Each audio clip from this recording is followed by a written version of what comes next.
What is up, CrossFitters? Coach Justin here, the CEO founder of CBG. Consistency breeds growth. Here at CBG, we help you lose body fat, build muscle, and crush your wads without tracking macros, because tracking macros is not sustainable. First, I want to go through our sponsor, Benchmark Coffee, the best coffee out there for CrossFitters. There is a discount code in the show notes, so click on that. Also, in the show notes, you'll find a way to contact me and my team. If you're interested in really stepping up your nutrition game to the next level, you could see if you qualify for our program. And also, you'll find a link for our exclusive WOD Nutrition Facebook group, which only allows CrossFitters.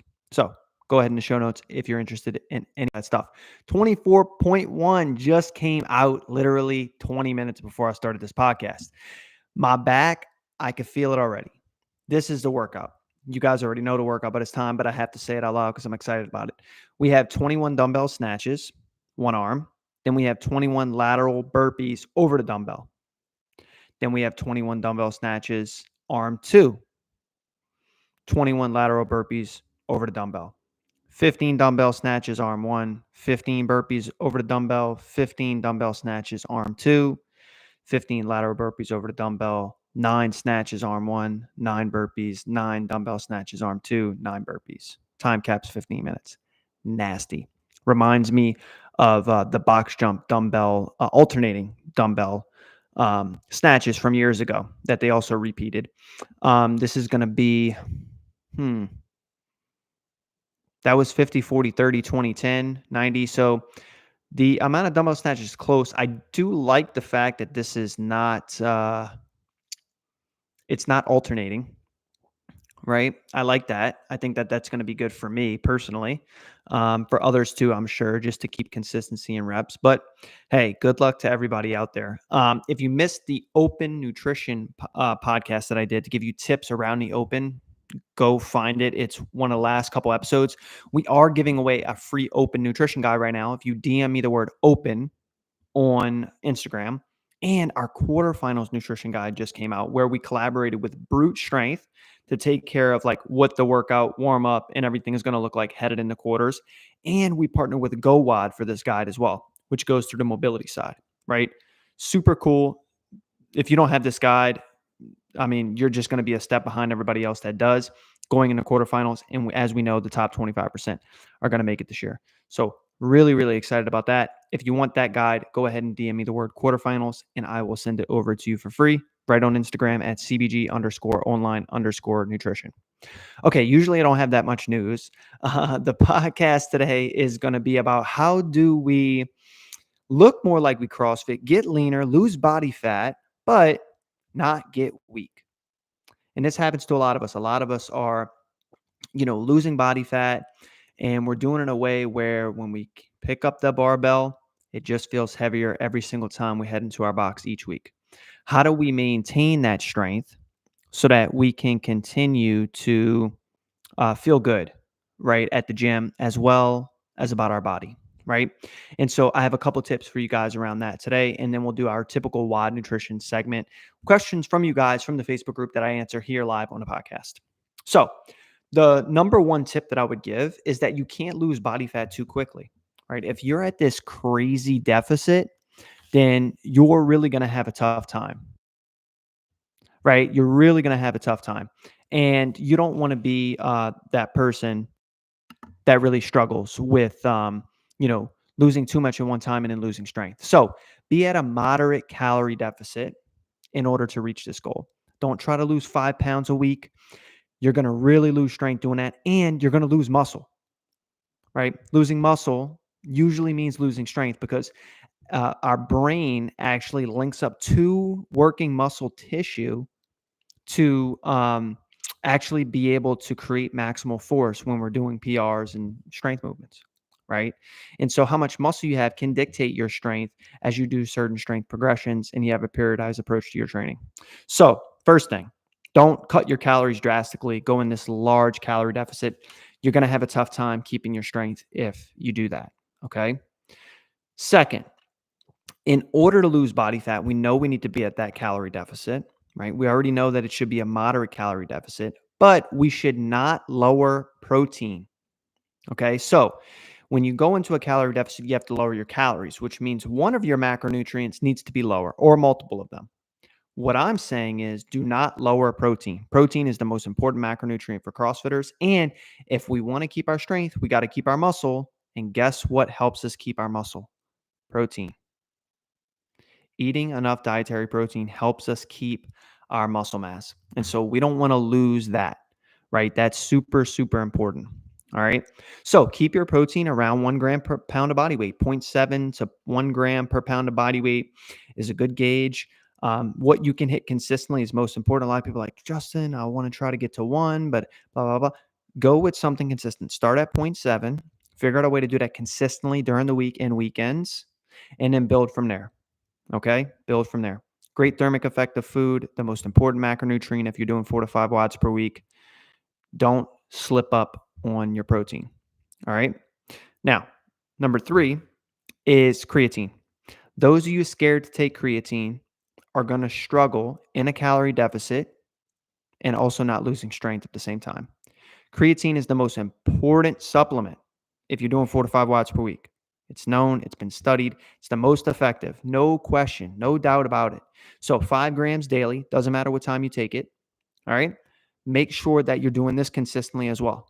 Taking it daily, doesn't matter what time, whatever's most consistent for you. I prefer my post workout protein shake. If you're trying to not feel bloated taking creatine, I recommend Creatine JB. It's at X Endurance, a company called X Endurance. You will also see their link down in the show notes. Doesn't cause any bloating, which I love. It's so awesome, and it helps me feel still lean and good, and it works, right? So that's another thing that you want to make sure you're doing consistently is taking creatine. It helps produce and convert ADP to ATP, and ATP is the primary energy source utilized first, right? And converting that in from ADP to ATP that quickly allows for us to do 5 to 15-second range movements, which includes strength stuff, especially when going for PRs, right? That's the energy system, right? So creatine, also super, super important. Don't sleep on taking creatine, all right? You got this. I believe in you. If you're out there and you're scared to take creatine, listen to me. Try it again. Try it again. 5 grams daily. Start with 2.5 grams if you want, just to ease into it, right? Just to ease into it. 2.5 grams. Just go for it. I'm telling you, it's going to change your life. All right. So that's tip number 3. Now, tip number 4 is, and it seems counterintuitive, but you guys will get me once I'm done with this. So when you're in a calorie deficit and you're trying to lose body fat, you think, man, in order to speed up fat loss and make sure that I'm losing weight, I better be adding in more cardio, right? It just seems like, man, that's the natural thing to do. If I want fat loss to work, I got to burn more calories. I got to do more cardio, right? Now, you can do that. There's no problem with that. And you are going to burn more calories doing cardio, okay? But if you replace your strength training with cardio, guess what's going to happen to your strength while you're going down in weight? Your strength's going to go down because you're not doing enough strength training. So what I recommend instead is doing more strength training while you're in a calorie deficit trying to lose body fat, not less. It's the same thing in the opposite. For people trying to build muscle, imagine if they just did cardio, okay? Um, Trying to build muscle. They didn't do any gymnastics or they just did strength. They're like, oh man, you know what? I think I want to focus on strength while I'm building muscle because that's what helps build muscle, right? Okay, so that's what I'm going to do. So I'm not going to do any gymnastics. Guess what happens when they're 5 pounds heavier of muscle and they try to hop back on the rings again? They're going to have a tough time. It's the same thing for those of you who lose 5 pounds of fat, 10 pounds of fat, and then one day you're going to go to pick up the barbell and you'll be like, oh, my body's not used to this weight that I have on the barbell at my new body weight with less fat. So as you go down in weight, you want to make sure you're continuously doing strength training, right? So very, very simple. It seems counterintuitive, but you want to make sure you're doing more strength training, trying to continue to put the same weight on the bar that you were doing when you were heavier, even as you get lighter. This gets your body used to continuously doing the same weight at a lower body weight. Okay. So more strength, not less. Uh, That's tip number 4. Tip number 5 is making sure that when you're in a calorie deficit, we know we can't take away calories from protein. So then it leaves carbs and it leaves fat, right?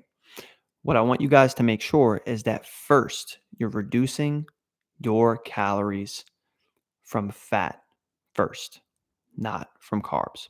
Carbs are our WOD energy. We need to preserve them because without energy, it's hard to continuously hit PRs at the gym, have the energy and motivation to keep working out. Carbs helps with that. So you need to make sure you're eating enough carbs, and we don't want to lower carbs first. We want to lower fat first. Fat is a good calorie buffer. It's 9 calories per gram.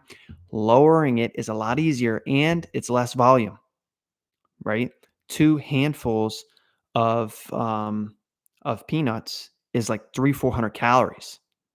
That's crazy, right? Whereas like 2 handfuls of rice, which way more volume makes us fuller longer, is like 200 calories, right? So you need to make sure that you're cutting from fat first. Don't go below a certain amount of fat as a threshold. Usually 15% of your body weight. So like if you weigh 100 pounds, you don't want to go below 15 grams of fat, right? Don't do that. That's like a low, right? Not that you weigh 100. I'm just trying to give a percentage example that's easy. But cut from fat before you cut from carbs, right? So that's the next tips that I have for you guys. Final tip, intra-workout carbs.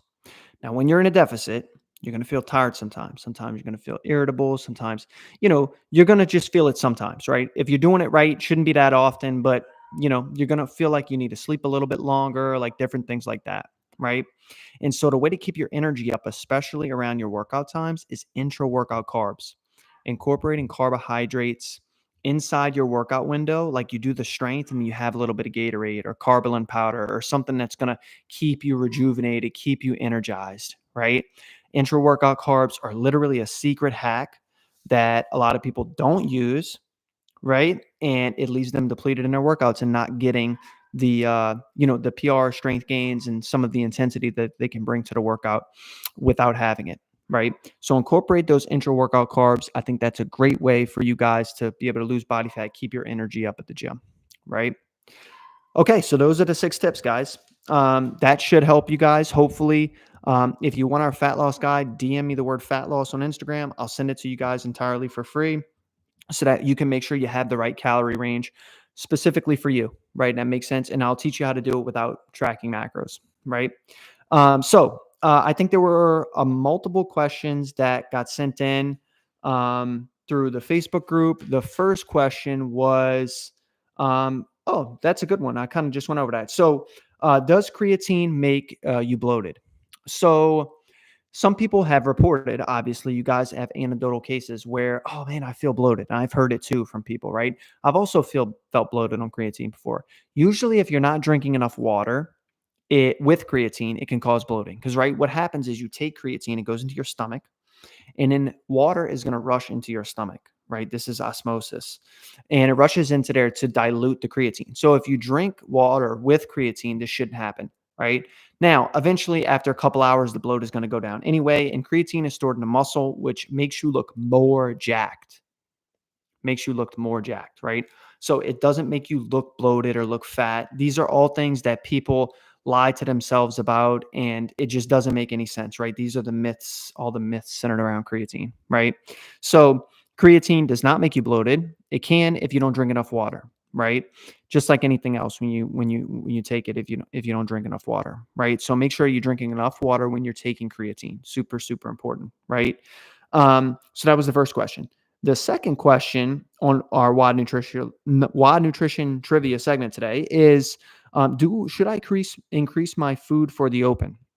Okay, this is a good question. So, what I have our clients here at CBG doing is they're increasing their carb load by 40 to 60 the day before. So they're carb loading just the day before because it's just one workout. You don't need a carb load like multiple days ahead of time, right? And also, it's good to get an extra like 40 grams of carbs in like 30 minutes to an hour before, right? 30 minutes to an hour before, you get a little bit more carbs in there, liquid carbs, Gatorade, carbohydrate powder, something that you can digest quickly. It's not going to make you feel just sip on it a little bit. It doesn't have to be like crazy.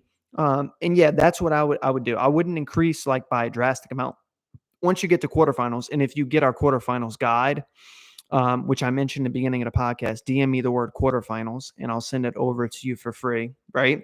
Then you can actually start yeah, you can actually know like the amount of carbs that you need to increase for quarters because it's going to be a little bit more. There's going to be a little bit of a raise in food that you're going to need to do headed into quarterfinals, right? So that's actually really easy, you know. So that's what I would do in terms of the open.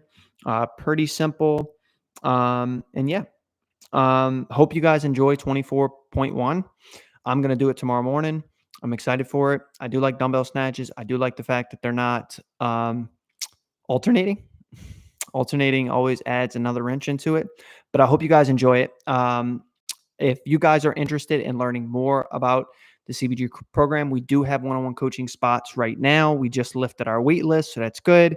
And if you're interested in learning more, all you got to do is go into the show notes. There'll be a place for you to contact us or book a call, and we can see if we can support you and if we can help you. And then I'll hop on a call with you to do an onboarding and make sure that you feel the program is going to reach all of your expectations with what you need in terms of being able to find the right coach, relationship-based coaching, losing body fat, building muscle, crushing your rods. Next podcast, I'm planning to explain a little bit more about our program and how we're different from all the other CrossFit nutrition coaching companies out there. And so stay tuned for that podcast, and I'll see you guys next time.